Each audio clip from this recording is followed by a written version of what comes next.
And milking cows is easy, but feeding cows, that's where the milk is. A parlor is like a combine. The combine doesn't make the money; it just harvests it. Because sometimes I don't want to sound like a wuss, but there are times it does wear down on your spirit a little bit. Oh yeah. Because there's some days I'll wake up and my account is just spammed by people that just have vile things to say. And, at first it kind of bothers you, and then you shake it off. But it's still just good to have someone like Andy who goes through the same things. Speaking of TikTok, I did screw up, guys. I saw and was going to bring ice cream and soy sauce challenge. Oh, I saw that. Have you ever tried that, Dan? No way. They sounds do horrible. They do it. That sounds horrible. And they say it's good.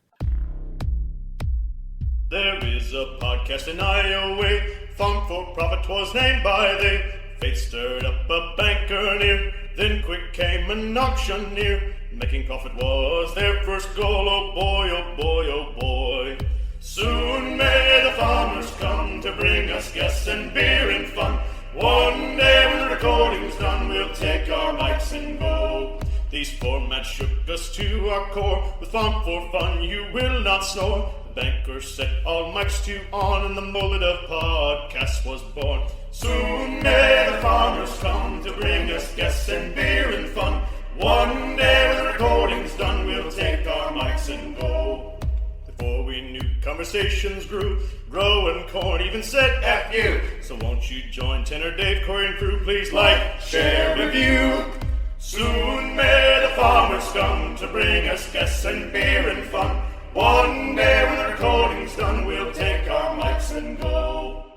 Hey, listeners, welcome back to the Farm for Profit podcast. This is Tanner Winterhoff. This is Corey Hillebo. And David will be joining us here shortly. So he'll jump on before the end of this show. Thank you again for joining us.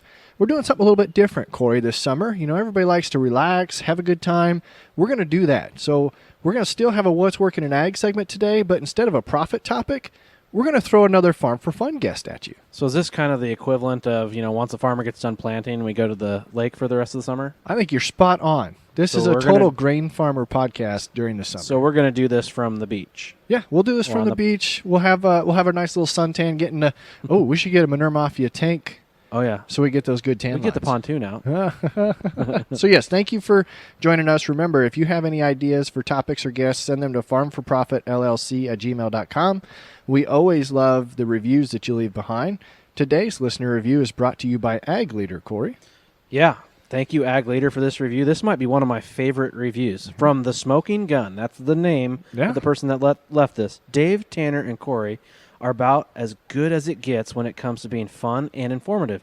Definitely one of my favorite podcasts. I like that because that's our total goal. We want to have fun while we help your farm achieve higher levels of profitability. So remember, Ag Leader has a solution for every season. Don't forget to use their products to seamlessly connect your equipment and tasks that you do every single day, while the reviews is a way that we connect us to our listeners. And so speaking of Ag Leader, guess who we got for our What's Working in Ag segment today?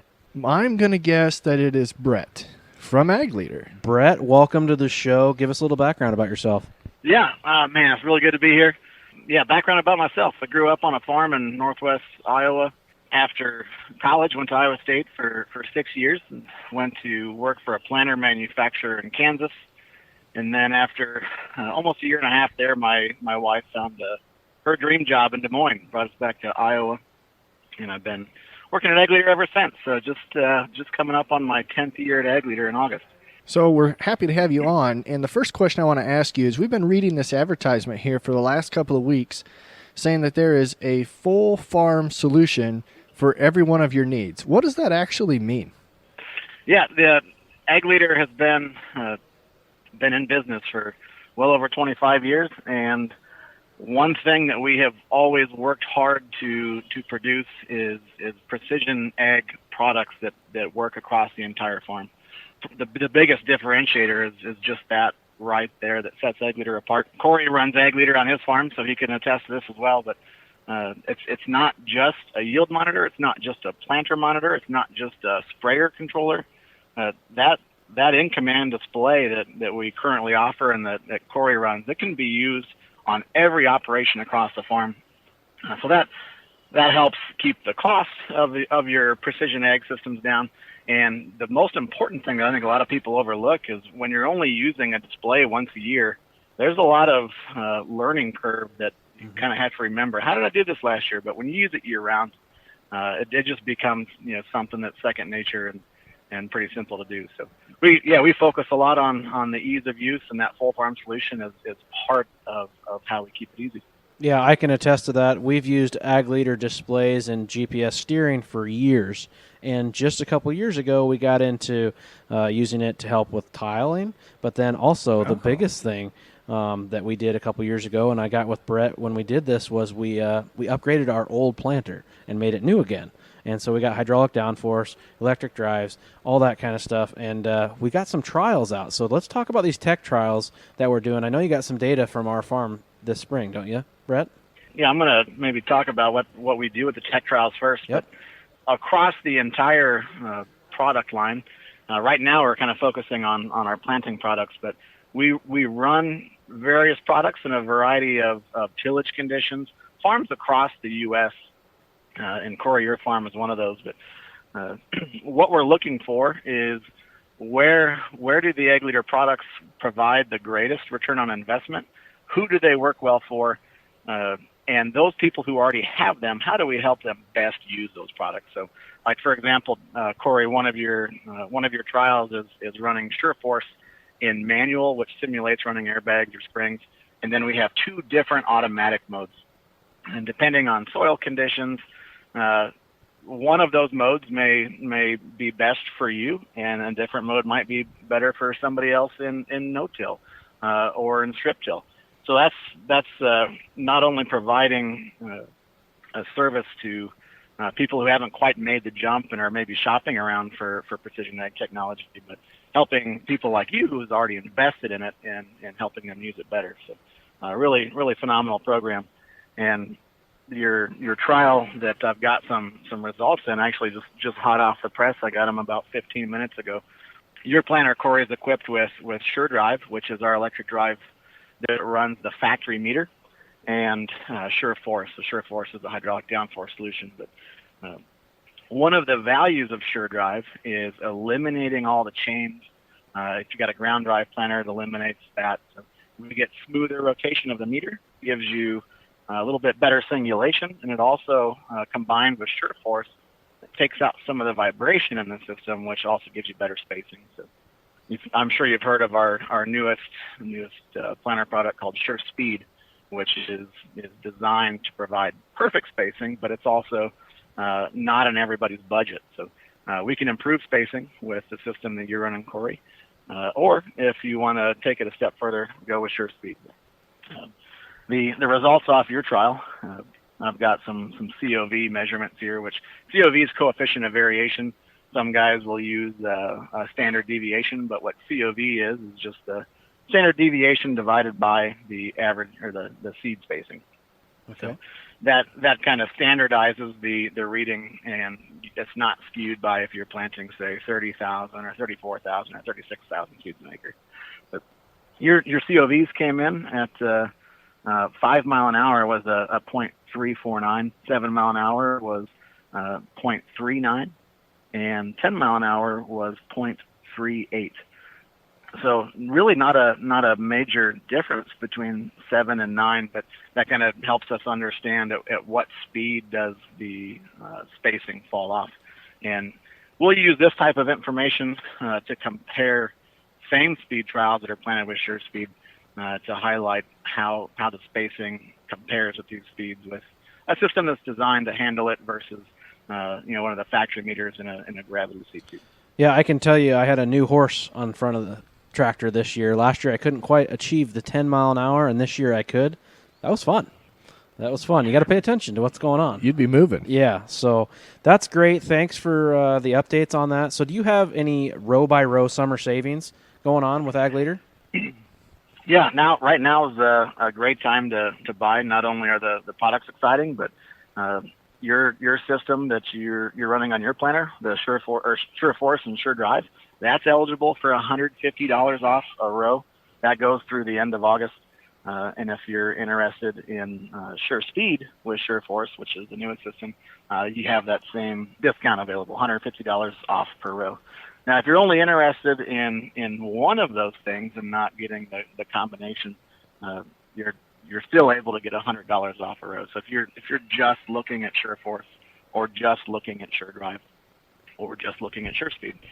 That's fantastic information to know. It's great savings. And you know what? You can't get a new planter right now. If you went to go order one, you can't get them till physically can't for get a year and a half or 2 years. You can't find them. They're very expensive. So why not upgrade your old one and make it new again? So it's time to think about that now, because this stuff takes time to get in and to put on and to get all that figured out. Yeah, so Brett, one of our previous episodes, we had a Farm for Fun show with Mark Thomas, and this is the first time that I had heard about one of the Ag Leader products called Cart Ace, and we were almost giddy when he told us what it was and how it was set up. Could you refresh our listeners as to what that product is, and if you have any other harvest products available? Yeah, Cart Ace is really very user-friendly, handy, valuable, and simple. But what it does is the in-command display that you run in the combine, put another one in the grain cart tractor, and they communicate each other via a Wi-Fi connection. So that you would have to have a hotspot. You can use your iPhone if you wanted, or Ag Leader sells some dedicated modems. But the combine will share its coverage map with the grain cart, and then the grain cart just steers next to the combine. So you set how far away from the combine you want to be to match that on loading auger. And it just takes one thing that the cart operator has to be mindful of off of their plate. So being a cart operator, anybody who's ever done it, it's extremely stressful. You got the guy on the combine yelling at you. Can't understand those hand signals.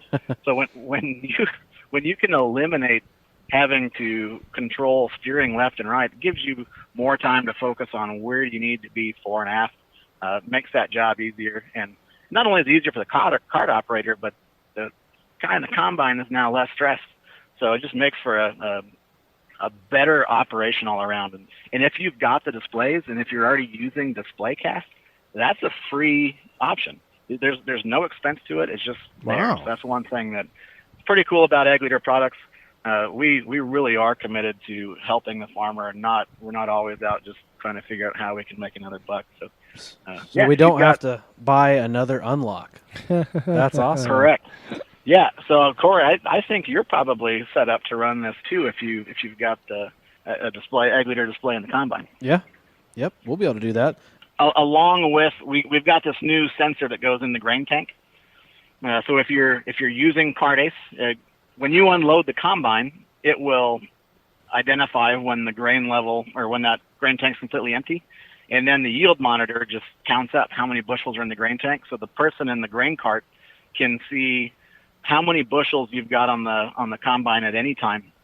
And then for guys running multiple combines, it helps the grain cart operator know which part of the field do they need to go to first. And then through DisplayCast, they see right where those combines are too. So anybody farming on contours, you don't have wasted trips across the field because you got behind the wrong terrace.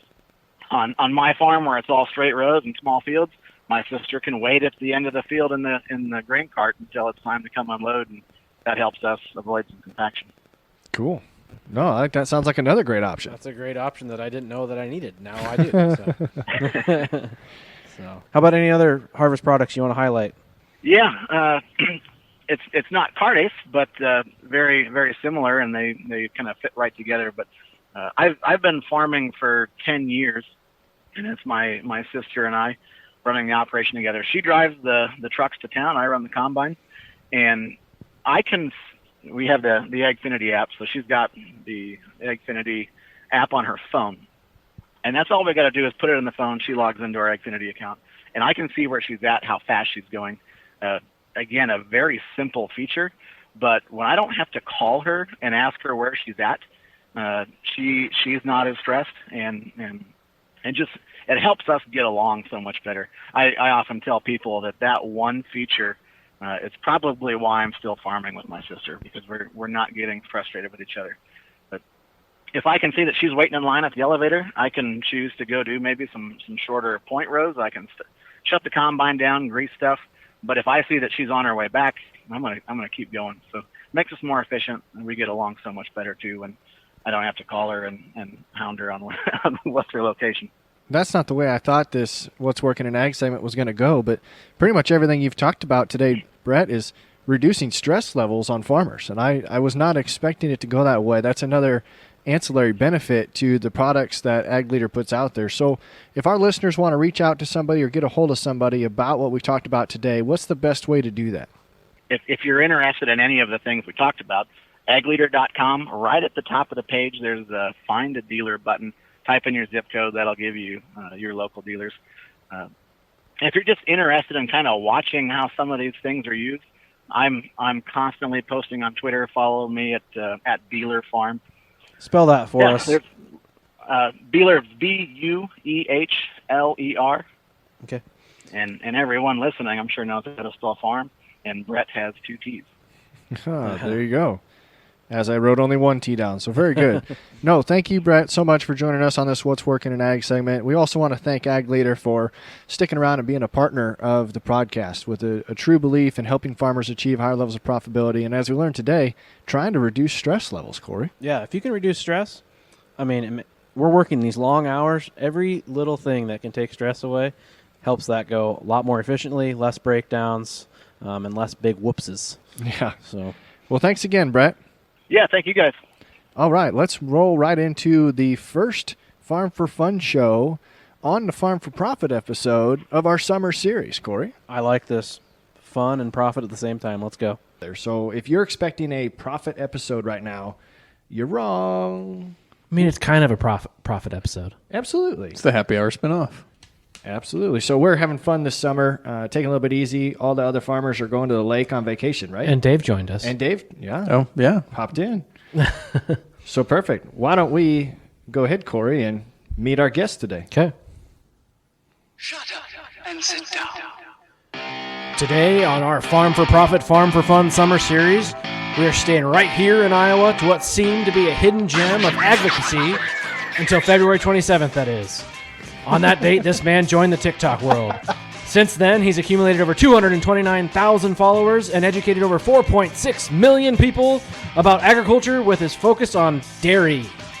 He seems to have a fantastic team around him. His technology is cutting edge, and his farming is fact-based. From Strawberry Point, Iowa, Mr. Dan, the Iowa Dairy Man. No, the Iowa Dairy Farmer. I want to say Iowa Dairy Man. I think you need to change it. It should be Dan, the Iowa Dairy Man. It's too late. I already have hats and shirts that say Iowa Dairy Farmer. It's too late. Thank you for joining us, Dan. It's a pleasure to get you on here. No, I'm glad to be here. It was an honor when Tanner asked about it. So, no, this will be fun. That's the whole plan, is to have a little bit of fun here, learn about your farm. So Corey did a quick introduction. Why don't you kind of spin off into how you would normally introduce yourself? Sure. So, yeah, our little 2-minute elevator speech. So my name's Dan Ventiker. Don't need to be redundant there. We farm up here by Strawberry Point. Me and my brother own this operation 50-50. So our farm name is Honey Creek Dairy. Normally, I don't put that out on TikTok or anywhere, but on these kind of farm podcasts, I don't get too concerned about it. So it's nice to be able to be more casual with people and kind of share that information that you normally wouldn't. So, yeah, we're Honey Creek Dairy. We farm up here. We're farming right around 300 and some acres, milking 190 cows on our 3 A5 robots. We have a Lely Vector, which is our automated feeding system. We started this back in 2015. That's when my uncle sold his half of the farm. So my dad and my uncle used to farm 50-50. And they did that for a long time. And then my uncle reached retirement age. My brother and I were looking for an avenue to jump in. So that's where that fit in really well. We both graduated from Iowa State. I graduated in 2013 with dairy science degree. He graduated in 2014. Ag systems technology was his degree. So we were born and raised here. We went up here to school at the local high school. So still back in the community where we were raised. Well, you just hit on what I think everybody wants to know about is how your dairy is automated. These robots for milking and your feeding system. Let's start with how you even learned about the existence of these tools for your farm. Sure. So the actual robots themselves, the milking robots, the first one of those dropped in Iowa, I think in like 1998 or 2000. But it's hard to even compare those to the robots of today. It'd be like comparing a Gleaner F2 to a brand new 670. I mean, they're two different machines. But the idea of decreased labor, more milk per cow, more flexibility is what continued to push those robots into further advancements. There was the really popular model for Lely was the A4. I have the A5. And there's got to be 40 or 50 of them in this area, the A4s. And those started going out in 2012. So before that, the A3, that was a good machine. And there's probably 7 or 8 of those left kind of on the eastern half of Iowa. So there was enough around that people could get an idea of what they were like. And again, what attracts people to them is usually on a smaller farm. You know, like for us, we were in the milking parlor. It was 8 hours a day. And so if you have 2 guys in there, it's 16 man hours in the parlor. In the morning, I mean, every single day I was getting up at 4 a.m. I had to be out the door at 4:20. Morning chores, hopefully, were done by 9. And then we could go crop farm and raise all the crops after that. And then again, 3:30 in the afternoon, it was right back in the parlor till 7 o'clock. So for us, being me and my brother, and after my wife and I started having kids, she wasn't able to help as much. We were kind of in a situation where we're kind of working ourselves to death. My dad now is past the age of retirement that my uncle was when we bought his half of the farm. So that's before we even started the robots. Actually, he passed that age. So we were at a kind of a crossroads. It's, do we start hiring employees to ease the workload? And, we're having to pay $14, $15 an hour just to keep people on the farm. And the good employees don't stay around very long. And I can't blame them. They want to move on and better themselves. So, and if I was going to hire somebody to replace my job, which was feeding, the success of my feeding program was going to be solely dependent on the caliber of the quality of person I hired. And milking cows is easy, but feeding cows, that's where the milk is. A parlor is like a combine. The combine doesn't make the money, it just harvests it. And so, and obviously you can still screw stuff up on that end, but it's a little bit easier to milk in a parlor than it is to feed cows. So we kind of had a paradigm of my dad needed to get out of the parlor, and we couldn't find anybody to milk in the parlor. So I would have milked in the parlor, but then we would have had to hire somebody to do what I was doing, feeding cows. So there was a whole paradigm here we had to address. And that was back in 2018 when we started having this discussion. And so we knew robots were a thing. We knew they saved labor, saved time, gave you more flexibility, but they're obviously very expensive. And so we knew that we would had to have gained milk to help pay for themselves. And many, many times they do. In the situations where they don't, it's usually because some that have literally put it in and thought they could go to Jamaica, like it was going to do everything. They're not quite that automated. But for us, the incentive to put them in was replacing my dad and getting him to slow down. And so we started looking into it. And the robots themselves, the 3 milking robots, just made sense. We thought about doing 2 of them and still milking some cows in the parlor. And then one morning my dad said, nope, not doing it. He said, just let's put in all 3, take the risk. And so that's what we did. Again, for labor and getting my dad to slow down and giving us more flexibility. I was on the school board at the time. I still am. And so every time I had even a 30-minute meeting, I had to hire somebody to milk cows. And so that was getting to be a headache, especially if I couldn't find somebody. And so that's where the robots made sense. So we moved forward with that. The Vector, the automated feeding, wasn't even on our radar. We were touring some farms, looking at their robots, and we were making fun of it. Like, what kind of idiot would automate their feeding? And then the Lely sales gal who was with us said the farms that have put in the Vector and the robots would actually give up the robots before they'd give up the Vector. Wow. So that kind of intrigued me a little bit. It was coincidentally, like 2 weeks after that, Lely had a big tour scheduled to show these farmers Vectors. And so I got to go on the tour. What's really cool about that, and I won't get into all the nitty-gritty details, but basically my budget for just the robots for the barn was this big. By incorporating the Vector, it got that big because we were able to make the barn shorter, the barn narrower. I didn't have to buy a tractor. I didn't have to buy a mixer for the tractor. We were going to have to upgrade both of those for more cows. And we were going to have to buy a feed pusher to push back feed so the cows would always have access to feed. So those 3 items are $100,000. We shaved $100,000 off building costs. The Vector costs $200,000. So basically, it squeezed itself right into the budget. And here you thought this was going to be a farm for fun. This is farm for kidding. profit. That's right awesome. There's a way to increase your margin right there. That is Joining awesome. the two My together. bad. It's joining the two My together. bad. Can you describe this Vector real quick, since a podcast isn't very visual? Yeah. I've seen it on TikTok, but for those that haven't. Yeah. So we have what's called the kitchen, and it's aptly named because that's where all the ingredients are. So it's a commodity shed. Imagine a commodity shed with 5 bays. And we never had a commodity shed before either. So that was an incentive for us to be able to put this up and buy ingredients in bulk. And so in this commodity shed, the kitchen, I store corn silage, hay silage, cottonseed, ground corn, wheat starch, corn stalks, straw, rye, and some lower starch corn silage for dry cows. So there's a commodity shed full of all these ingredients. There's a crane that moves back and forth on a lattice and moves on the x-axis and the y-axis. And this grabber knows it remembers in its software where every feed type is. So it goes to those feed types, picks it up, and it dumps it in. It looks just like a normal mixer for mixing TMR, just much smaller because it's mixing 24/7. It's dumping a fresh batch of feed every 3 to 4 hours. So imagine the old arcade claw games. It's just doing that, grabbing feed types, dumping it in the mixer, and the mixer autonomously drives out to the barn. So that's the quick rundown. And it's weighing the feed with amps, or how's it doing that? So when the grabber goes to pick up a feed type, it's just like if anybody on here is familiar with the silo unloader. When you're watching your amps on a silo unloader and all of a sudden the amps go up, your silo unloader is drawing more power. It's taking a heavier bite, something's going on. Same thing with the grabber. When it's picking up a feed type, the heavier the payload, the more amps it's going to draw. So it's using amps to measure how much it's lifting. And then when it dumps it in the mixer, we call it the MFR, mixing feeding robot. Other people have used MFR for a different abbreviation. Absolutely. So that has load cells just like a normal mixer. So when the grabber dumps it in there, it's saying, hey, I think I had 50 pounds. And then it dumps it in, and the MFR says, oh, you had 51 pounds. Oh, okay. So then it starts to remember so many amps is actually 51 pounds, not 50. So it's always communicating, talking back and forth. So it's constantly calibrating. AI. Yeah, it's self-calibrating. Huh. I'm already kind of speechless because, like I said, I've watched your TikToks and watched this work well together. I had always wanted to comment on your videos saying that I think it should be named the pantry because in my house, all the ingredients are in the pantry, not in the kitchen. No. Oh, yeah. I've made the exact same comment. I think that's more accurate, but I can't change now. So oh, that's right. Can't go back.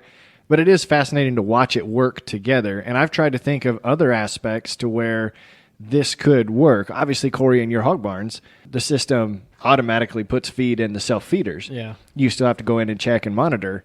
But I wonder, do you know, are there other feedlots on the fat cattle side using a program like this or a setup like this, or is that a different scale and not achievable yet? The first feedlot in the United States just bought one like 2 months ago in Nebraska. And so they finish, I think, 700 or 800 of them. And it's like in a monoslope barn. So there's a feed fence, on the front. So it's just going to dump in the front and deliver feed.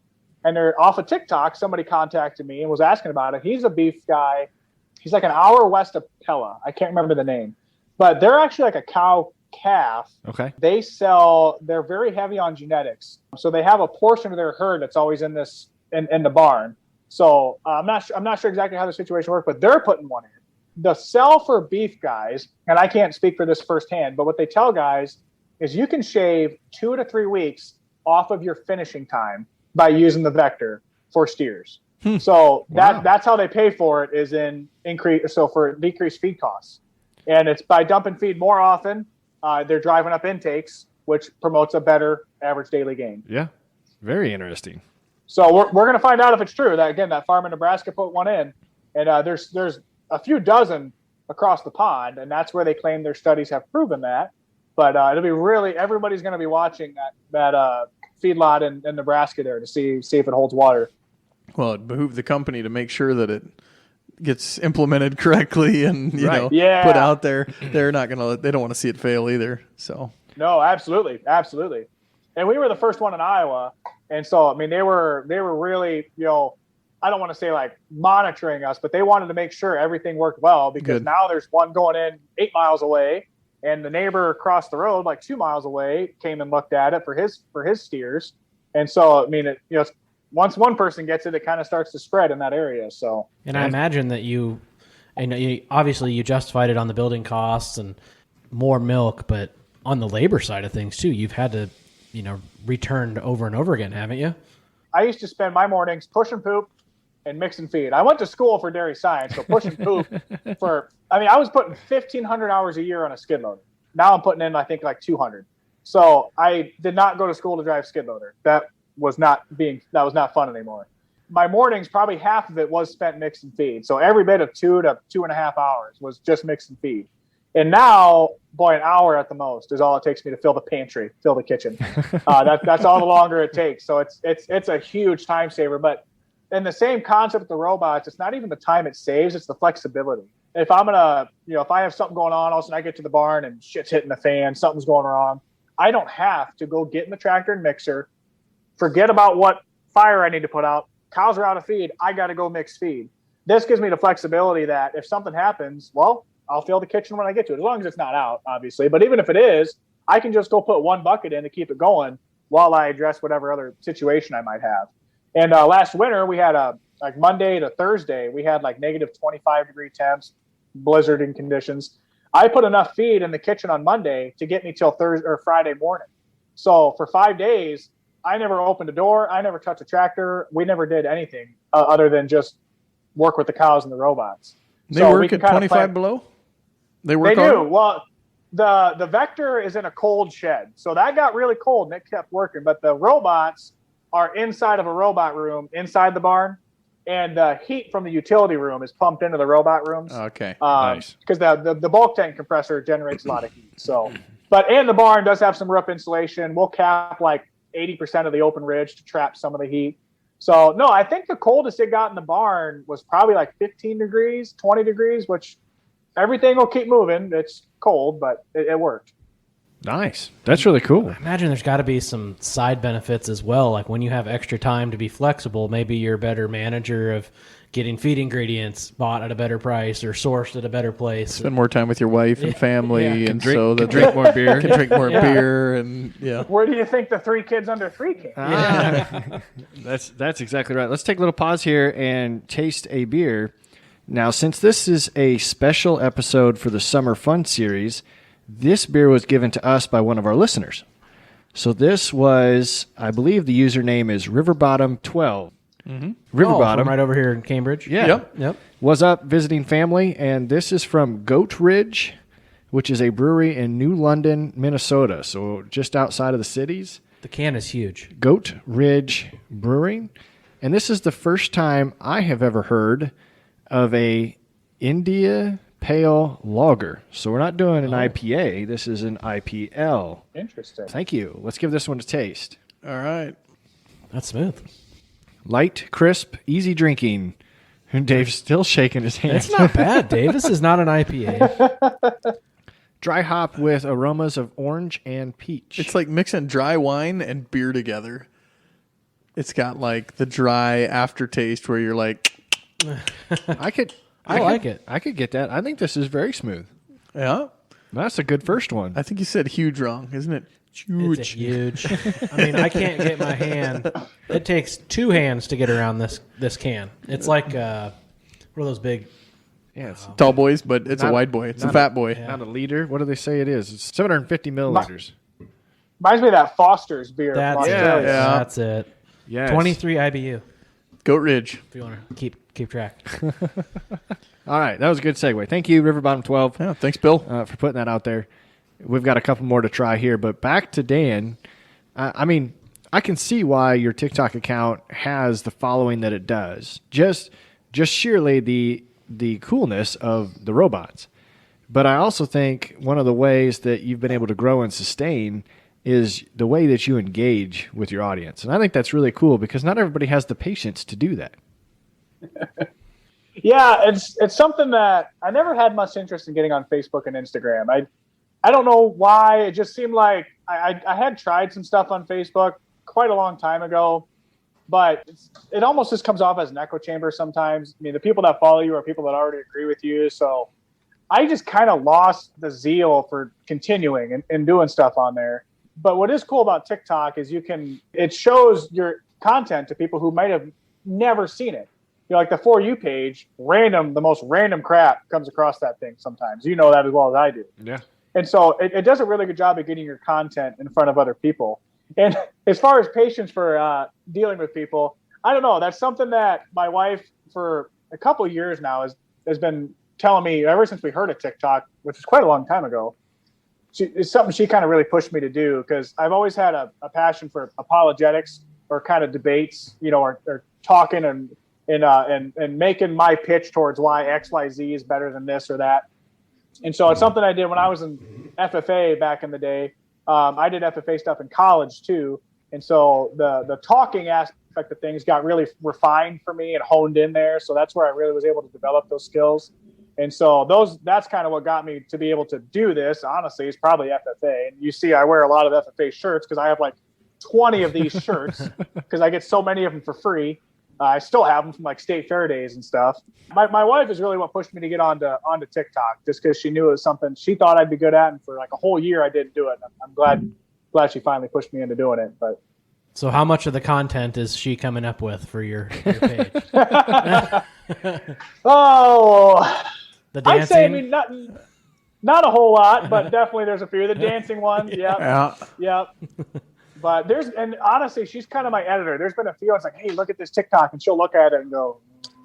There's been a few she told me not to do, and I did, and it went really well. Like the one TikTok, somebody asked me, what happens to cows when they die? And it was that song, the hamburger, cheeseburger, Big Mac, Whopper. That one had over 2 million views. I'm like, okay, that one, I made the right call putting that one up. And but no, it's fun. She really enjoys it. It took me a long time to get her into TikTok, and then now she likes it. But people like knowing who she is. Yeah, she's got a good account too. She's not doing too bad. She doesn't post very much, but she enjoys it. So has your world changed since you became TikTok famous? I wouldn't say it's changed. It's definitely another thing on my plate, but like not in a bad way. I've never had a hobby. I've never gone golfing. I've never, I don't go on the river. So this is kind of my hobby, which maybe is kind of lame, but it is fun. It has definitely opened up some really cool opportunities. I get to go on podcasts like this. I don't know if you've heard of like Sean Baker. He's a creator of the carnivore diet. And so he eats nothing but animal products, absolutely nothing but animal products. And so he has a massive following. So I got to go on his podcast and talk about why animal agriculture, and obviously he believes animal agriculture is good, but I got to talk about all those hot button topics, AI, and do we use hormones, antibiotics, all that stuff. So, but then like at the state fair this year, Midwest Dairy reached out to me, and I might be able to spend a day with like Governor Reynolds down there. Cool. So that'll be kind of cool. So it's definitely opened up some opportunities that maybe I otherwise wouldn't have had. So you just kind of led into that, these hot button issues. What do you get hit up the most on? What are the myths that you get bombarded with that you have to bust? The number one is environmental impact. That's the one we see over and over right now. Cow farts, and we use too much land. We use too much water. If everybody switched to plant-based, we could feed everybody in the world. But that's probably the biggest thing I hear over and over. The thing about TikTok is it's not like YouTube, where you can just, oh, look, here's all of his videos. I'm gonna sort through them. It's hard to go find someone's older videos. So I've answered all of those, but you end up doing it a lot because people don't look through your page. And that's not a bad thing either, because sometimes you think of something to say in the next video that you forgot to say in the previous video. But I would say environmental impact is probably the biggest thing. I'll still get the occasional you rip calves away from their mothers, or it's not natural. We're not meant to drink milk. It's like we've been doing it for like 10,000 years. So I think history kind of tends to disagree with people. But it's all stuff that I have yet to hear anything that isn't easily busted. We just had Huey B. Cool on. I don't know if you follow him or not on TikTok. And, yeah, I do.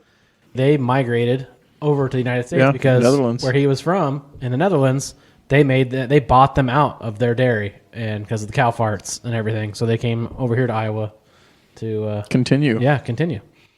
No kidding. Yeah. They said the farm that they used to have is now an environmental space. Like you can fish there, and they want it's a wetland. Yeah, they converted the old farm into a natural preserve. That's insane. What blows my mind is I don't think people realize what kind of benefit cows bring to our environment. And I don't want to piss anybody off, but I'm not huge into climate change. I don't think it's this thing we're going to die in 10 years, whatever. But I do think cows definitely bring a benefit to the environment. in terms of, what kind of land we can utilize that can't grow human crops, obviously for fertilizer's sake, and just growing the most amount of protein and actual human rich consumable food per acre.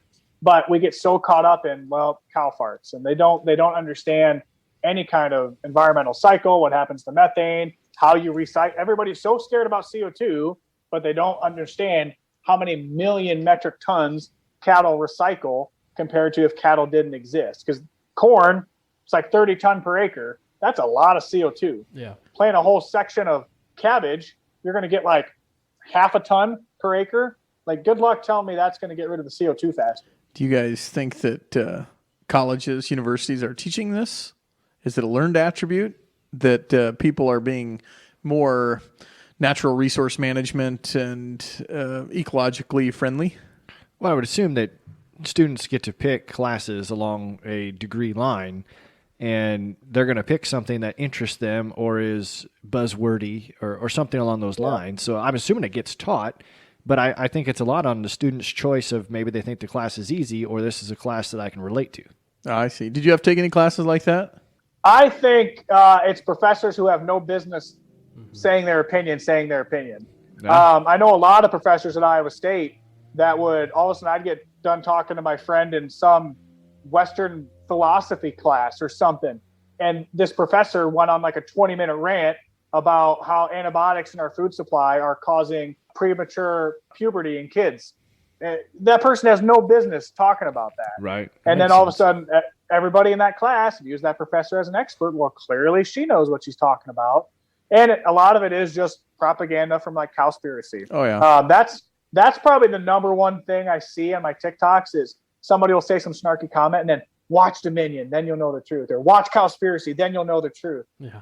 They the first time they've ever seen anything related to agriculture is in Cowspiracy or in Dominion or the Fair Oaks animal abuse video that ARM did. That's the first exposure many of these people have to anything related to animal agriculture. So then when I come on the scene, all of a sudden I'm over here trying to cover my tracks, and they exposed who I really am. So we're always on the defense, unfortunately. I'm trying to think of a politically correct statement to make here, but I think like on the younger side, you're still learning. It's more liberal, biased, and then you have your professors who aren't doing the farming, but they're teaching about it. Those who can't teach, right? And, sure, yeah. And I don't want to, because we desperately need people to teach. Educators, right? And educators, but they tend to lean that way as well. So, and then there's a lot of funds on that side, and they get into the universities where they're teaching, and so they lean a little bit liberal. And so I just think it's just a compounded thing there that happens. And then once you get out in the real world and then you do it, I would like to think most people that can think for themselves eventually figure it out. Figure it out. Yeah. But we took for granted how much people knew about agriculture. 2 generations ago, everybody's grandpa was a farmer or did something with farming. And then you move a generation back, and now it's, I think my uncle or my grandpa did something. And now millions of people can't even name anybody in their family who was a farmer. And as we move through the public school system, again, in the 50s and 60s, why even teach that? Everybody comes from a farm. This is pointless. Well, then you get into the 80s and 90s and 2000s, and here we are today. We don't teach anything agriculture in schools, and we missed the boat. I mean, we completely missed the boat on how important that is to teach. Yeah, the amount of people that think we grow 90 million acres of sweet corn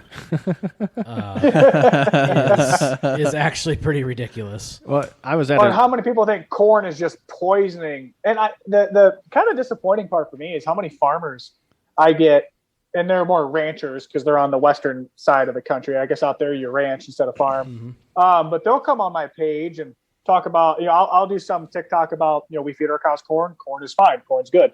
And also they come on and they shoot me a message and how, we'll explain this, and this, why corn does this and that. And even in our own industry, there's a lot of conflict, unfortunately. And then that kind of paints a bad image, outside of the industry as well.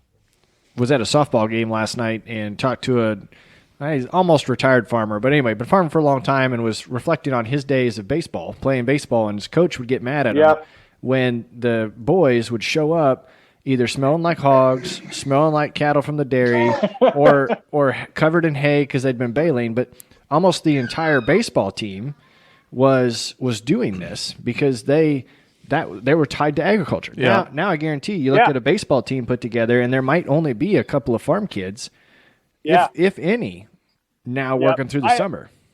I had a robot call, so don't mind me. I just got to go fix something while we talk here. But This will be interesting. if I lose you for a little bit, you'll know what happened. But, What did it call for? I got to change the milk filter. So every now and then, every like a few times a day, I got to change the filter. And sometimes what will happen, the reason this filter is in place is people get worried about, mastitis in milk. This filter prevents any of that if it happens. So a cow apparently had mastitis here that the robot didn't dump. And so this filter is a fail-safe. So the filter caught it. So now I got to change the filter here quick. So that's new to me. I know what mastitis is, but I didn't realize that you could catch it in a filter. Yeah, so the robot will dump it. Normally the robot can sense mastitis. Sometimes it can't. So if it can't, then the filter will prevent it from getting into the bulk tank. Because the filter we use, I'll show you a filter here when I'm done. The filter is imagine a coffee filter on steroids. I mean, it's a fine micron filter. You got to really pump that milk to even get through it. So, that's what this call was about. Interesting. Well, while you're doing that, let's just take another beer break. Yep. He can play with his milk, and we'll play with our beer. All right. So, River Bottom 12 again brought us some Goat Ridge Brewing out of, I think it's New London, Minnesota. The next one that we're going to try, what's it called? Royal Haze, and it is actually an IPA. Oh, Dave's going to love it. Oh, I love these ones. They're so good. So good. April 2015, Minnesota natives Josh and Krista opened the doors of Goat Ridge Brewing Company, a small building along the Crow River. It was prior to this an auto shop. Oh yeah, it hits you in the nose before you get it to the mouth. This is beautiful for a can, but not beautiful. It hits you. This was one of Josh's homebrewed Lingers. beer sensations that the community now gets to love. Like it tingles on the tongue for a while. Got a nice old crown on the deal.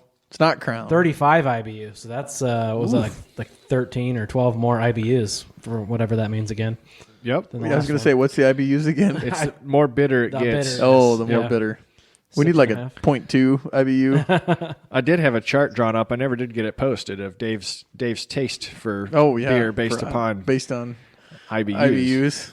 So, Dan, while you're Stoked. listening, Yep. are you, what, how did you know, you're on the phone with us, so how did you know? Does it text you? Do you have an app, or like, what's the technology that you got notified by your robot? Yeah, so I'm actually on a tablet with you guys. Excuse me. I got some milk on my laptop here. This is awkward. I swear it's On milk. my tablet. I hope that was loud enough to get picked up. There's a phone box, and I don't think the podcasters have access to the video, but for you guys, there's a phone box right there. And so that's just a U.S. cellular phone, but this is the brain. So the Lely, I don't remember what CRS stands for, but basically this is responsible for any alarms. If it has an alarm, it tells that phone box to call whoever's programmed. And that's you. So yeah, but yeah, this is the old filter. It really doesn't look out of the normal, but this is what a new filter looks like. Okay. There's the camera. So, So I mean, it's So describe that. Yeah. That looks paper. It looks like a piece of paper, and it also then looks like you're staring down into a really small popcorn bag. Yeah. yeah. So it sits in this tube right here, and all the milk has to go through this filter before it makes its way into the bulk tank. Nice. This catches any, if there's some sand that gets on a teat or something like that, it keeps the milk perfect. So- I mean, honestly, incredibly clean. A cow with mastitis must have thicker milk then, or something that won't go through the Correct. filter. Is that right? Correct. The Yep, viscosity yep. of it is a little more like 40 weight oil versus 1030. Yeah. Yeah. No, that'd be a good way to look at it. And some people get grossed out by that, but you got to remember, like this bulk tank here, that's 2,000 gallons or 18,000 pounds. And so if 20 pounds of milk that plugs the filter like that, well, obviously the filter catches it. But even if it didn't, 20 pounds and 18,000 pounds, there's worse stuff on your vegetables when you eat your vegetables. I mean, the amount of dirty hands that have touched that, you really think they get all that clean? And then isn't there like a pasteurization process or something that would? Exactly. Yeah, it gets pasteurized at the plant anyways. So honestly, I drink nothing but milk out of the tank here. And that's what my family was raised on. It's what my kids will be raised on. So I've never had anything go in that bulk tank that's ever made me nervous. So now are you worried the robot didn't catch the milk, you had to catch it in the filter? Are you worried that there's a cow running around with mastitis, or do you think you'll just catch it on the next milking? I'll probably go check the computer. It'll have a report. It can flag certain cows, but it'll only dump them if they get to a certain threshold. Okay. So sometimes the accuracy on that threshold might be less. So it'll still probably flag her, but she just didn't cross the threshold to get dumped. So that's nice. You'll be able to at least narrow it down and then pay attention to them. Right. And then I can dump that cow for a few days. And so, but yeah, this is the robot here. I got to reset one of them because so every robot pumps milk, but if while one of them's pumping milk, it can't empty the jar, it'll call me and say, hey, my milk jar is still full. I can't empty it. And so this robot was pumping when the filter plugged. So I got to, once this cow is done milking, reset it. But yeah, I know for everybody on the podcast, they can't really see it, but for you guys, if you see my TikToks, you've seen the barn. So all Holsteins? Yeah. So all Holsteins. we got 2 of them that are a little bit of Jersey, and I just did that honestly for shits and giggles. I was going to ask if there was a reason, because we've talked to Richland Dairy and we got to talk to Huey prior to you on some episodes, and it is interesting to find that they mix in some different breeds rather than just being all one. So the motive for that used to be that the other breeds can have better components, like better butter fat, better protein.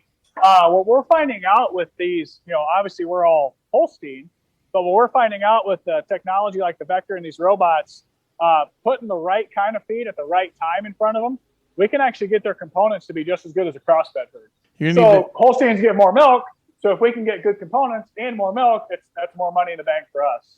You're going to need to make a TikTok of that there are just black-hided cattle, because being a cow-calf producer, everybody's like, why don't you have black and white cows? That's just what most of the world thinks, is they think dairy cattle when they think cows. They don't think beef cattle. That's Chick-fil-A's problem. It is. They're the ones. Yeah, true. They're the ones that have really pushed that out there.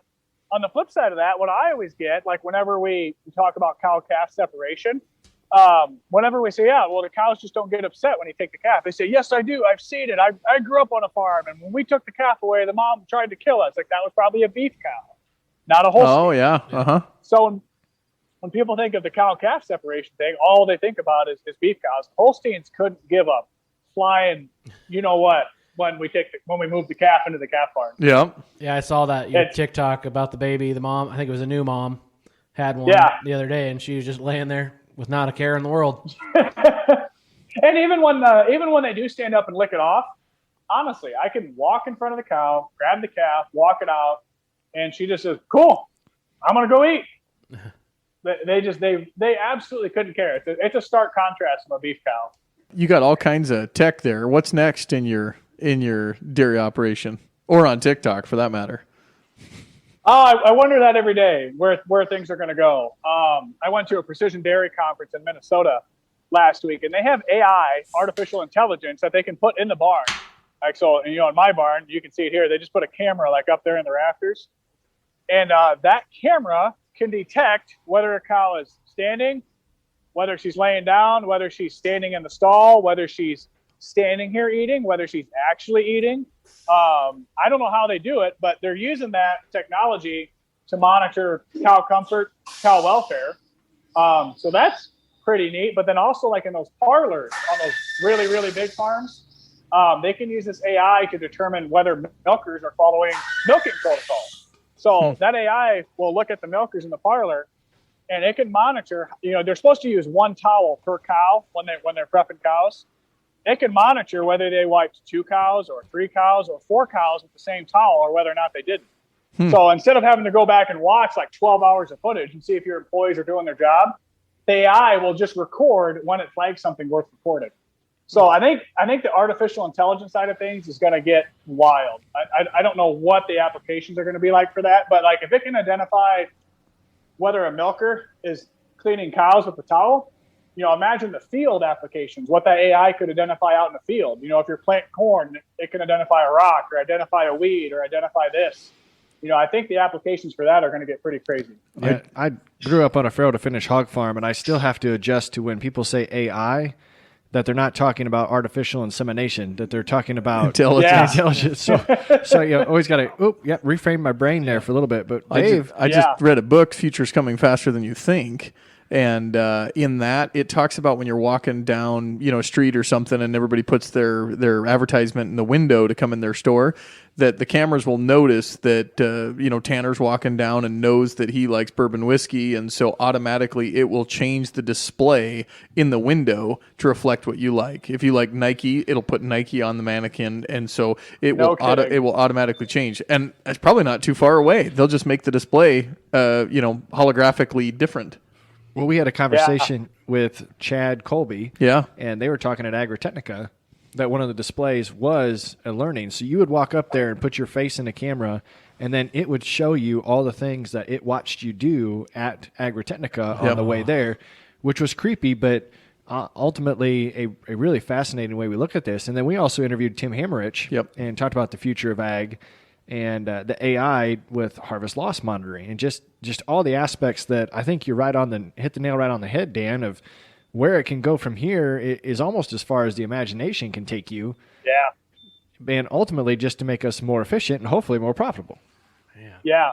Well, you look at like some of these autonomous tractors. I know Case released one there, I don't know, what was that, 4 or 5 years ago already? Mm-hmm. And you think about those, and if this AI is detecting these really, really minuscule things in a barn, what on earth it's going to be able to find in a field, just for running grain cart, or even, like I said, plant corn, or weed identification, stuff like that. Maybe that's what TikTok was doing yesterday when it crashed. Wasn't that weird? Did you notice Was your guys' TikTok being stupid? Yeah, I couldn't do a thing yesterday. Well, Verizon crashed yesterday. We thought it was all over the place. I couldn't get Facebook to load, and all of a sudden we went to no followers and no videos on TikTok. Oh, I didn't see that.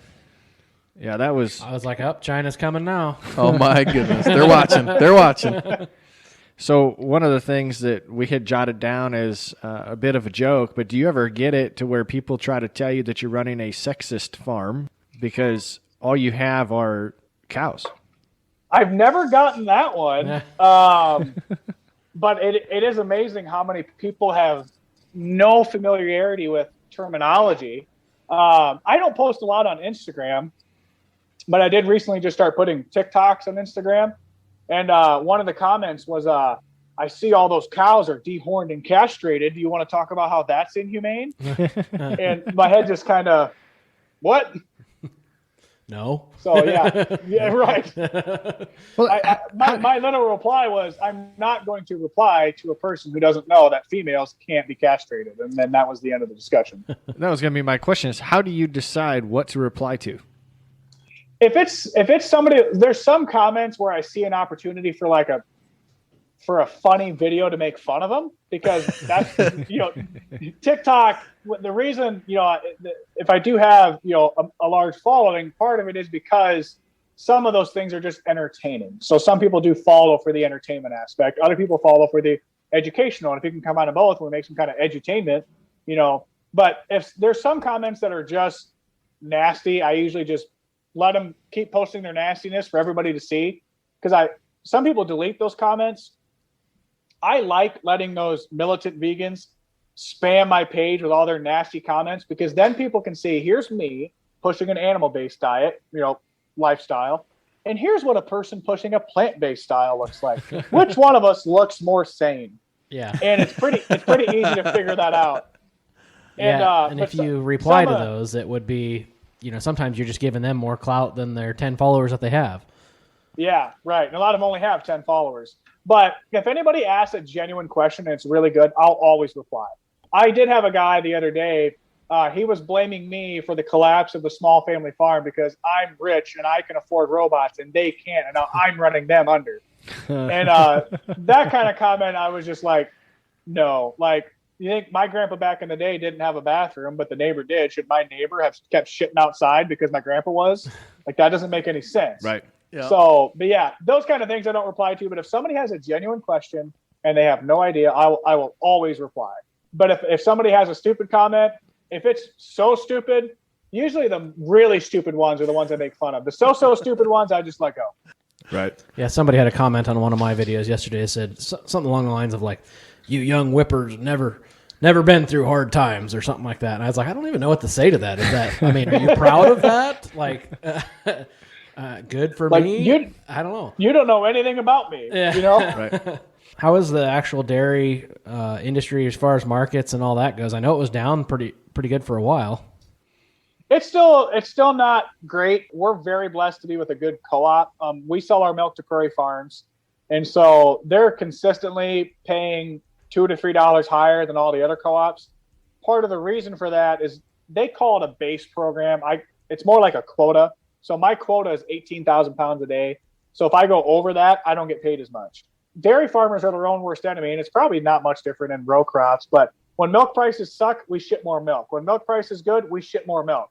And it's more volatile than corn because you can't just decide today to grow more corn and then next month you make more money from corn. Dairy farming, if all of a sudden milk price goes in the tank, next month I can milk 20 more cows next month if I want to. And that's kind of what gets dairy farms in trouble is we can rapidly, expand our cow numbers or rapidly decrease whatever.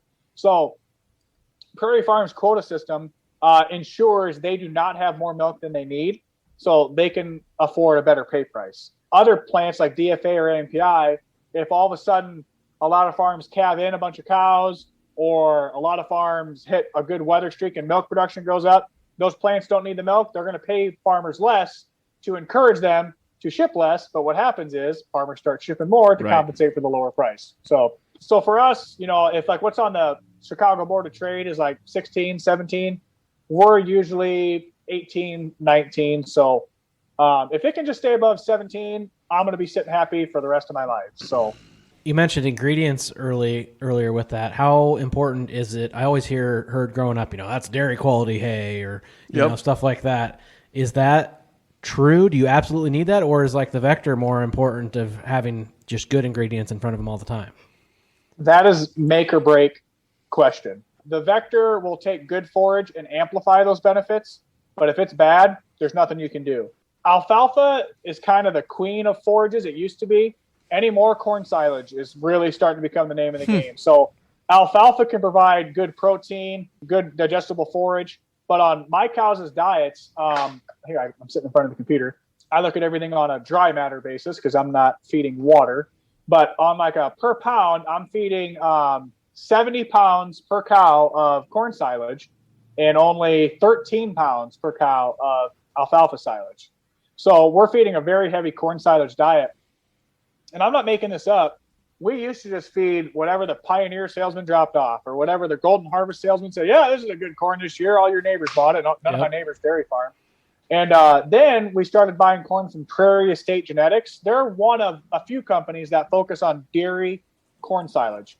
And I'm not kidding. When I started me and my brother started Honey Creek in 2015, we were averaging about 70 pounds per cow. And now we're at 95 pounds per cow. And a lot of that has been some cow comfort things, but a bulk of that increase in milk production is forage quality, and it's that digestibility of that corn silage. Some of these dairy quality corn silages, we're not even talking tonnage. I don't want that 40 ton per acre corn silage. I want that middle of the road 25, 24 ton to maximize my starch to stover ratio. And if we get corn silage that has good starch, has super digestibility, cows are going to milk more. But if I took like whatever corn you guys might grow and feed it to my cows, it's going to be junk. Not because the corn is poisonous or something like that. It's just not engineered. It's just not designed for a cow's microbe. Yeah, it wasn't bred to be fed as a corn silage. It was bred to grow exactly. grain. So you have GMO corn. GMO corn fed to GMO cows that are going to make GMO milk, and so everybody's... Yeah, I mean, and our corn is technically GMO, but it's tailored differently for consumption. And so we have noticed, though, that our milking cows will produce more milk if we feed a corn variety that isn't traded for bug pressure. So most of our corn, the only trait it has is Roundup for any weed pressure. But we've just noticed that for cows, the more resistant you make that plant to bugs in the environment, the more resistant it is to the bugs in the cow's gut. So they just can't. It just seems like they can't break it down as fast. Now, I'm not a anti-GMO hippie, obviously, but that is one thing we have noticed with the cows in terms of being able to digest it. They digest more of it the less traded it is against insects. I will actually echo that as well. I used to be in the research, so I could see, take an old hybrid, for example, like Pioneer 1151. I saw it in its non-GMO form. I saw it in its Roundup only. I saw it in its double stack, which would be above ground insect traits, and then I saw it in a full stack. And as long as there's no pressure from bugs or rootworms, the one with less traits always won. Really? Now the traits are just an insurance because we do have issues, through the country, and then when you insert those bugs or those diseases or something like that, then the traits win. So on a whole, the traits usually win, but when you're under no pressure, probably just like the cows. So that's interesting. Yeah, and we have the benefit of being able to rotate different things, so it's a whole nother ball game. For how we feed cows and do all those things. And we got the manure to work with. So it can really make or break a dairy on what kind of corn silage they grow. Why don't we taste our last beer, get that done and out of the way with. Again, River Bottom 12, getting a bunch of shout-outs today. Go out and follow him. Very generous to drop this off. And before Dave even took a drink, I was going to say this is going to be his least favorite. And actually, he bought this particularly to get Dave's reaction. Holy cow, this doubled the IBUs. 63. It looked better, I can tell you that, but mercy. You're nearly speechless, Dave, and that never happens. Oh, my gosh. Take a ride into the nebulous on this Hop Dragon. The Dragonaut.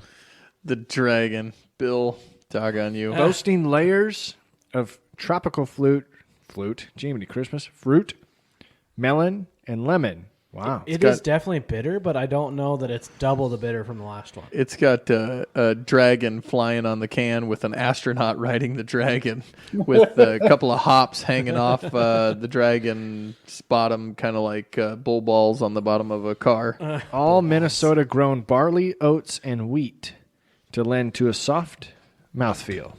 I do like these big cans. I bet that would get warm, though. So they're talking about all locally grown ingredients for this beer. Where do you get your cottonseed from? So that's not really local. That I call Zealand Farm Services is who I work through. I just call them and they get a trucker and they know a place to buy it and it shows up. Usually it comes from, I think the last load came from southern Missouri. Wow. I just didn't know. I knew there wasn't any cotton grown around us. So no. Cotton. We've fed cottonseed for many, many years. It's a very consistent, reliable forage. I guess it's a forage, but it's also an extender. So I could use a few more acres to have enough forage. So if I can feed cottonseed, I can get by with a few less acres. And cottonseed just usually gets chucked. Some of it gets thrown away, but I still pay too damn much for it, knowing it's going to get thrown away. But so it's a byproduct. Yeah. It's one of the byproducts we feed. Yeah, that's the other thing people don't realize with cows too is how many things. One, you can feed cows that humans can't eat, and two, how many things. And obviously, all your listeners know this, but how many things come out of cows, like everything in our smartphones. I wouldn't go that far to say all of our listeners know. Yeah, not all of them. We've come across a couple of contacts on previous episodes. We are very focused with our audience, but it is nice to know that we have those listening that are learning right alongside, which is a ton of fun. Not what we expected in the beginning with a very targeted type audience, but still a lot of fun. But that's a good point. So for the listeners that might not be a part of Farm Talk or they have the desire to learn more, what are some good follows on TikTok that our listeners could go and check out if they're not following them already?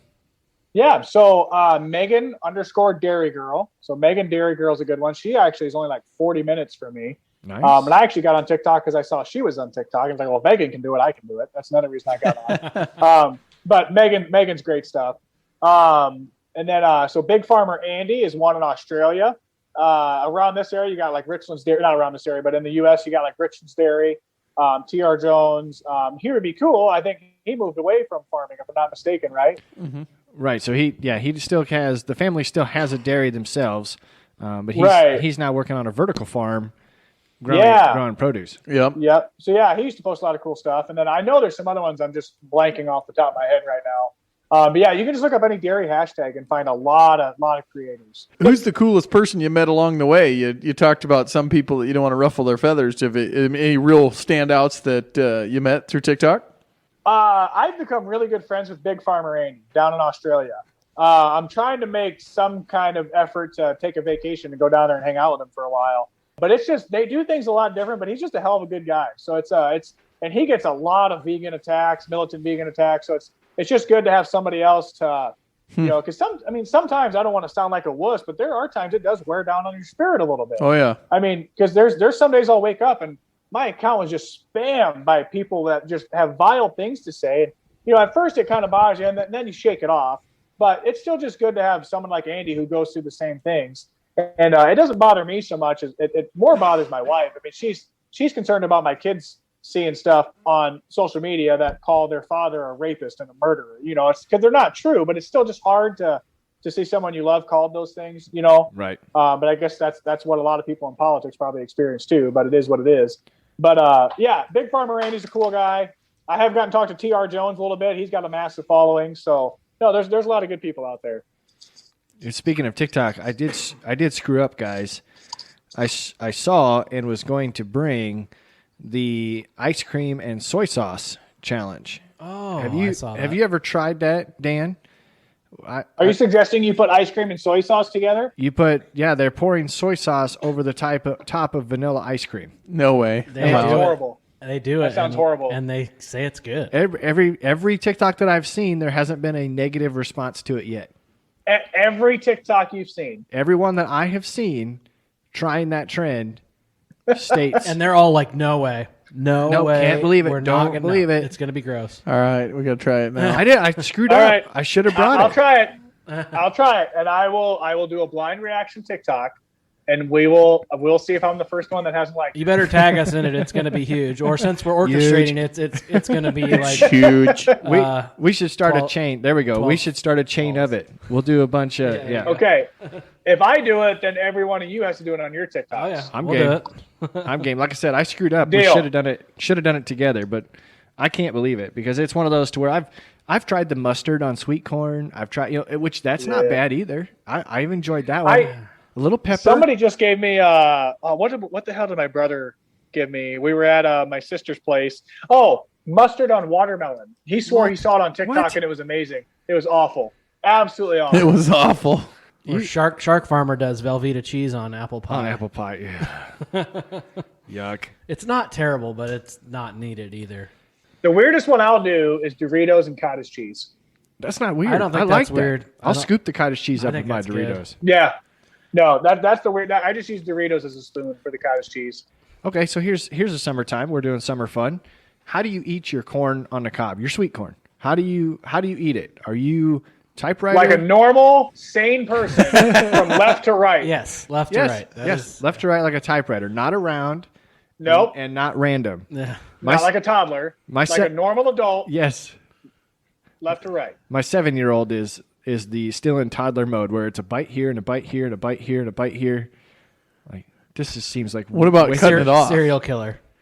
I'm raising a serial killer. I've cut it off. I grew up with braces. I had to cut it off for a while. Okay, my brother doesn't have braces anymore, and he still does that. He takes the cob and he cuts it all off. Like, why are you buying sweet corn? Just buy it out of the damn can and just eat it that way. Are you going to can it? That is how I won't have anything go to waste at the end of it. If I make too many ears for a meal, cut it off. You take sweet corn and you boil milk. You boil the sweet corn in the milk. That is a great way to preserve sweet corn. One of the first TikToks that I had that really took off was me demonstrating how you can boil the corn in the husk. That's right. I remember that video. And then you cut the butt off, grab the silks at the top, and just shake it. Just shake it out, and pretty much all the silks come. The ear just comes, falls out the bottom. No kidding. You've got your cooked ear of corn. You're ready to move on. It's a good quick way to do it, but it's not the same as boiling, I don't think. Correct. I use that in the canning process. Like he said, by the time I get done with my frozen corn bags and I pull them out the next summer, they're getting butter and salt added to them anyway. Oh, yeah. It's just for me to quick off the cob into a bag, put it in the freezer. Gotcha. Well, there was somebody on TikTok that had a whole assembly line. They did like 900 ears in one day, but they have this like tube. They like shoved the sweet corn in, and it like de-silked it, cleaned it, did everything, and then they just took it. Yeah, that was slick. That was pretty cool. As a kid, we'd do a whole bunch. Grandpa always had a large patch that he'd park the truck at the end of Main Street and sell it. So then when we went to freezing it for all his kids, he had 6. I don't know, my dad's going to kill me. 6 kids, I think. Everybody would come back, cousins, aunts, and uncles, and do this. So, yes, you'd have a crew in the driveway shucking it, and then you'd have a crew desilking, and you'd have a boiling crew that then put it into the cold water bath and then cut it. Yeah, we had a whole process. Nothing automated, just a big old family putting corn up for a day. Yeah, sure. We do ask all of our guests another difficult question is, in all of your connections, it doesn't have to be tied directly to agriculture, but what do the most successful people all have in common? I would say it's something you can't really learn in school. It's either something you get from your childhood or something you're born with, but it's just ambition. It's just a drive. I don't think, I mean, I see people that are carpenters that are more successful than other carpenters, and I see, we're in a rural area, I see so many people that don't have any kind of college degree that are making buku bucks compared to people that have degrees, but those people with degrees just don't have drive. They don't have ambition. I mean, I think the great thing about this country is if you can start at the lowest freaking place possible, you could be at a telephone calling center. But if you show ambition, you show drive, and you show motivation, you can move your way up in any company. If you start at the bottom in McDonald's, you show drive, motivation, ambition, you can be managing your own McDonald's building someday.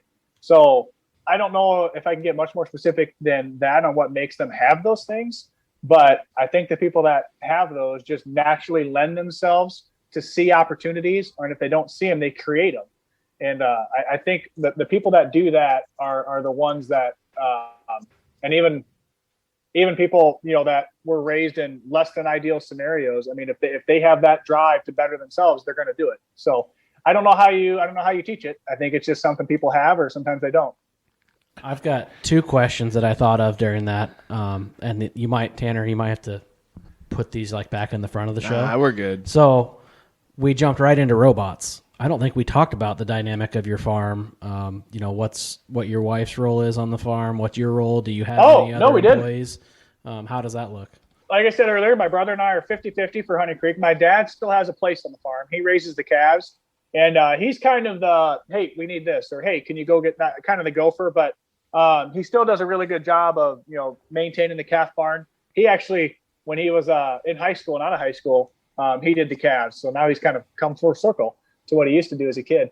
And then my wife, now we have 3 kids. She still does all the book work. So she runs the farm. I just work here. And she, before that though, when I first graduated college, I did a TikTok about this. We wouldn't be where we're at if it wasn't for my wife, Jamie, because she got no pay, but she did just as much work as I did. Me and her kind of got a pay together. Yeah, because when I first got home, it was my dad, my uncle, my cousin, my brother, my wife, and us. So there was just too many of us. And my uncle and my cousin didn't have much interest in dairy farming, so we had 700-800 acres. So they took half, and you know, some of the tillage equipment. That's the other reason I got into no-tills. I had no tillage equipment, and so to go buy a $40,000 tool, I just like I'll try this, and it worked. So we kept going. But so that's the way we were from 2013 when I graduated until 2015. So we went through the whole farm transition process. And it honestly went really well. Everybody gets along now great. There was some tension when we were farming together. It was just kind of one of those too many chiefs, not enough Indians situation. Yep. But now, you know, he's my neighbor. He'll swing down. We'll shoot the breeze for an hour. I'd say everything's pretty good. So, but yeah, our dynamic now is kind of like what I mentioned before. But I know Jamie has mentioned when the kids are all in school, she'd really like to get back out on the farm, helping to do something, raise calves or just kind of work alongside me, or she does a hell of a job. So I'll be glad when she's back on the farm. She put in a lot of work. Yep. My next question Tanner might like it is more on the financing side. So when you go to a new disruptive technology like these robots, did you have a lender that you worked with or someone that that believed in you, that believed in this technology, say, oh, that's a couple $100,000. How are you going to pay for that? Yeah. So we work with and our local loan officer. Yeah, I'm cutting this out. He really did a hell of a job going to bat for us. The local office really, really believed in us. To be quite frank, it was kind of the big nuts, the analysts out in Omaha, that kind of had a harder time jumping on board with this. But our local loan officer really, I mean, he saw what we've done with the farm. He saw the improvements we made, saw the kind of dairyman we are. Obviously, with every industry, whether it's pork, poultry, or row crops, you have your low ends and you have your high ends in terms of financial profitability. With the dairy industry, that's huge. Mm-hmm. I mean, there's farms that are just scraping by, and then there's other dairies that are doing incredibly well. I would say that gap is huge in the dairy industry compared to others. But they knew we weren't down here. They knew we could do this. My local loan officer did. They would only do it if we got FSA on board. And so we never taken any beginning farmer loans. So we did kind of do this as kind of a beginning farmer loan program. So I don't like working with FSA. It hasn't been, I shouldn't say that. The local FSA office I work with, those people have been great. The amount of paperwork sucks. But the local people, she's an older gal. She believed in it. I gave them my numbers and they went through the numbers, for like 3 weeks over and over. So I was glad that they did their homework and confirmed that I wasn't feeding them full of crap. But yeah, once everybody sat down, we went through the stuff. They were on board. They were excited about it. And even last year we made money. This year we're on track to make money. So that's all I'm going to ask for. That's good. This is my insert quick pitch, whether it makes it into the final show or not. For community banks with local decision making, then you don't have to worry about the bookkeepers and bean counters in Omaha second guessing your numbers. The crappy part for me was it was the interest rate that kept me wanting to stay. Yep. It was quite a bit lower. It's a big battle. The one that I hear the most often is, okay, so do you always go and buy the cheapest toilet paper? Well, yeah. Very, very rarely are people big fans of cheap toilet paper. Yeah. All I ask is for you to be close. You don't have to beat them. Be close. Oh, right. Yep. It's interest is a write-off or it's a business expense, but you also don't want to be staring at tens of thousands of dollars of interest difference. Yeah, I'll have an email tomorrow reaching out to you to refinance. But no, that's perfect. Well, I think we spent a lot of time, more time than I was anticipating. Like I told you, when conversation gets flowing, we don't want to cut it off. And here I am getting ready to cut it off, Corey. What do you think? Yeah. No, that was fun. I'm really glad to be here. All right, let's close her out, Corey. Crack a Goat Ridge Brewing Company beer. Mix a drink. You deserve it. Thanks, Dan. Intro music recorded by Tyler Rickton and the Highbank Boys. Commentary added by Elena Montemagni. And credit to bensound.com for music. Hey, here's my wife. You want to say hi? Oh, no, we're on the podcast. She just said, "Oh shit, sorry." That's funny. I think it's easy to make fun of no-till, not because of the practice, but because of the cult-like following that sometimes people have. Like that, it's that way or the highway. No, it could be said I get it because I get it. I'm enrolled in a lot of the different no-till stuff, and I'm in the Church of No-Till. But I'm not evangelical. I think Mark Thomas said it best. There's a conference for no-till. Can you imagine if they had a conference for just till? For till.